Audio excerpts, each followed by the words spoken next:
Big Boss season 8ல முதல் முறையா எல்லோரும் எதிர்பார்த்த டபுள் எவிக்ஷன் ஒரு வழியா நடந்து முடிஞ்சிடுச்சு. முதல் எவிக்ஷன் ஆர்ஜே ஆனந்தி, ரெண்டாவதா சாச்சனாவை வெளியனுப்பி வச்சுட்டாங்க. சாச்சனா எப்பவும் ஏருக்கு மாறா ஏதாவது செஞ்சு அந்த வாரத்தில் ரசிகர்கள் எல்லாரையும் வெறுப்படைய வச்சு இவளை முதல்ல வெளியே அனுப்புங்கடா அப்படின்னு ரசிகர்களை கதற வைப்பாங்க.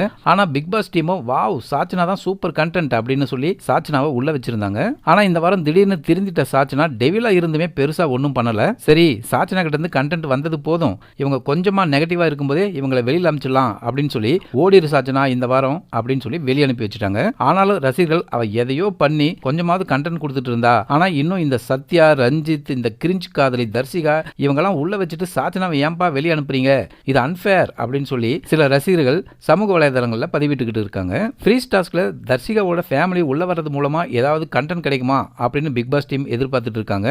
அதனால ஃப்ரீ டாஸ்க் வரையும் தர்சிகாவை கண்டிப்பா இழுத்து பிடிப்பாங்க. அந்த அளவுக்கெல்லாம் இந்த நாடக காதல் ஒர்த் இல்ல, வெளியே தள்ளி விடுங்க பிக் பாஸ் அப்படின்னு ரசிகர்கள் சொல்லிட்டு இருக்காங்க. ஆனாலும் பிக் பாஸ் வீடு ஓவர் கிரவுடா இருக்கு. அடுத்தடுத்து ஜோடி ஜோடியா வெளியில தள்ள தான் போறாங்க. சரி, இந்த வார டபுள் எவிக்ஷன் உங்களுக்கு ஃபேரா தோணுதா இல்ல வேற யார் வெளியில போயிருந்தா நல்லா இருக்கும்? உங்க பதில கமெண்ட் பண்ணுங்க.